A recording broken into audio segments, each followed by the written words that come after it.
nagustuhan, naging pamamaraan, kalaunan naging pag-uugali at naging identity ng tao gumagamit sa ganong pamumuhay o ganong pamamaraan sa buhay.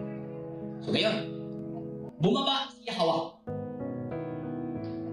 Paano bumaba ang Yahweh? Sabi ng mga debatidor, kayang bumaba, brother. Dahil kung gawin natin literal na nasa itaas, na paniginipan ni David, ni Jacob, na mayroong hagdanan, bumaba sa hagdanan. Bumaba ang Yahweh. Kaya sabi kagabi sa ating naging topic, nung malapit na nga mamatay si Esteban, tumingala siya sa langit, parang ganito daw yung papasadula, bro.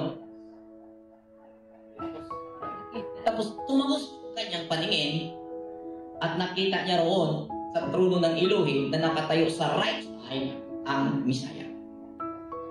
Lupig kay Lisi Ramata. At napatunayan nila na nasa itaas nga ang Yahweh dahil bumaba. Kung bumaba, iba naman, brother.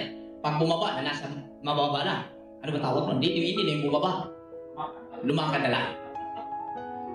So, ito ay ating kailangang maunawaan. So, sa ating pag-aaral, ang youth